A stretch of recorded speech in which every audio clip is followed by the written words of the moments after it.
রাতে রান্না করতে আসলাম। আজকে মা ছেলে অনেক কাজ করছে।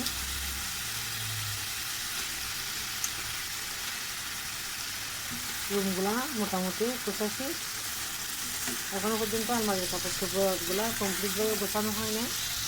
মা ছেলে দুজনে নাকা খাইছি, বৃষ্টি করে শীত খাইছে, দুজনের গা ব্যথা হয়ে গেছে কাজ করতে করতে সারাদিন। মাগরিবের আজানের পর গোসল করে নামাজ পড়ে তারপরে সন্ধ্যার নাস্তা খাইছি। মুরগি কুটে রেখে দিয়েছিলাম ফ্রিজে। বাবা বসাইছে রাতের রান্না, মাংসগুলো কষিয়ে রান্না করে নেব। হয়তো থাকুক, দেখে রান্না করে নেব।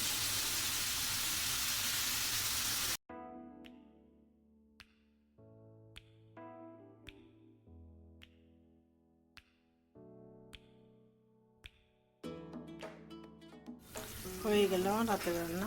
দুপুরে তরকারিগুলো, ডাল আর মাছগুলো গরম করে নেব। এতে ভাত রান্না করে নেব।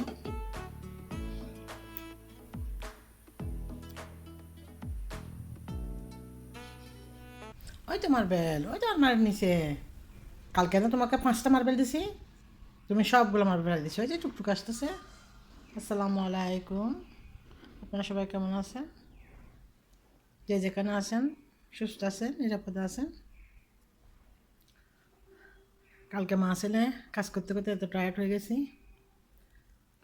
আর এগুলা গোছাইতে পাই নাই। একটা রুমের জন্য পুরা ঘরের মালকে, জিনিসপত্রকে এদিক ওদিক করতে হচ্ছে।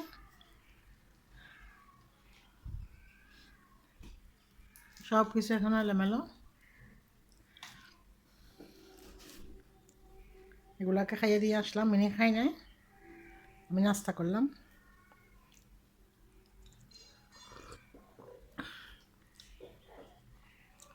চা নাস্তা খাওয়ার পর একটু এনার্জি নিয়ে তারপর বাকি ঘরের কাজগুলো করে নেব। ছেলে আবার আজকে ইউনিভার্সিটিতে চলে যাবে, আমাকে একা একাই করতে হবে সব কিছু যতটুকু পারি। কালকে আমার ছোটো ছেলেটা আমার সাথে অনেক কাজ করছে। দুইজন কিন্তু অনেক দুষ্টামি করতেছ।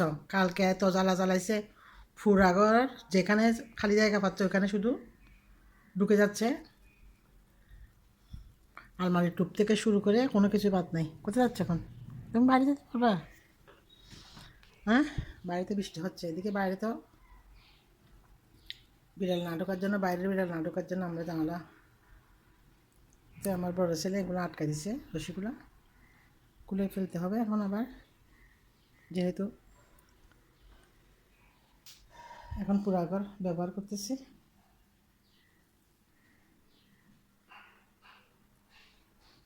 আমার রুমটা তো আরও এলোমেলো, মেয়ের সবগুলো জিনিস আলমারির থেকে বের করছি।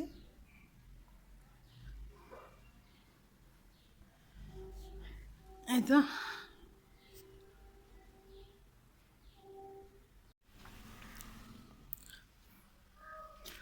ওজনটা একটু বেড়ে যাওয়ার কারণে অনেক কাপড় এখানে পরতে পারতেছি না।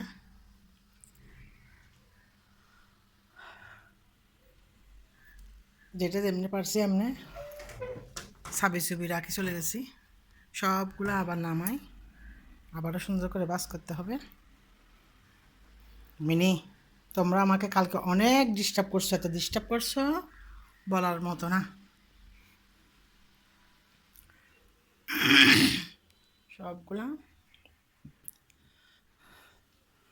বাস করে করে সুন্দর করে গোছা নিতে হবে। মিনি সরো, সরো।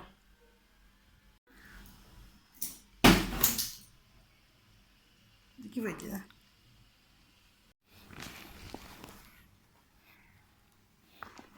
কেউ একজন গোছা টোছা দিলে দুজন একসাথে মিলে তাড়াতাড়ি করে করা যায় কাজ।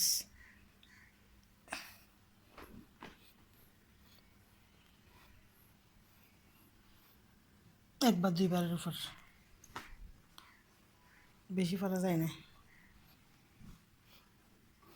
আমার আফার বড় ছেলের গায়ে হলুদের সময় শাড়ি দিয়েছিল, জামদানি শাড়ি। এই পাথরগুলো আমি আর আমার মেয়ে বসে লাগাইছিলাম শাড়িটাতে। আসো কাজ করে ফেলে।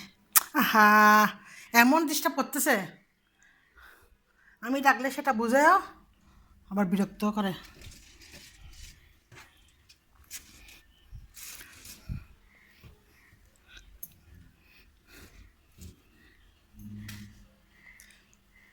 এভাবে পারবো না, আমি সব কিছু গুছাই ফেলি। যখন চুমকি ফুটি চলছিল, একদিন ঈদের সময় হাজব্যান্ড নিয়ে আসছিল, মোবাইলে কিন্তু কালারটা সুন্দর আসতেছে না, এটা কিন্তু একবারে কড়া বটল গ্রিন।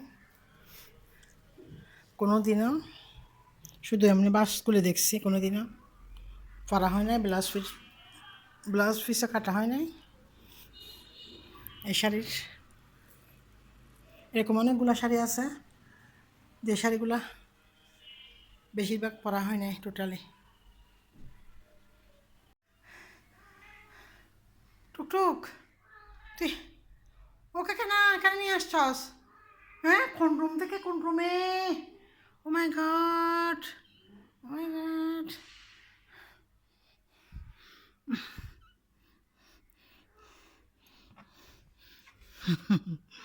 তুই অজ্ঞরে রাইনুস আর সার্গ কেন করবি? সবার কাজ করেছে, আর অনেক কাজ বাকি।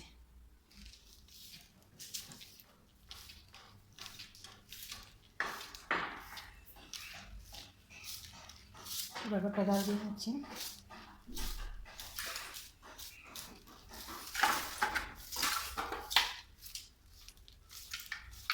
একটা রুমের কারণে পুরো একটা বাসা পাল্টানোর মতন হয়েছে অবস্থা। সবগুলো রুমের জিনিসপত্রগুলো এদিক ওদিক টানতে হচ্ছে।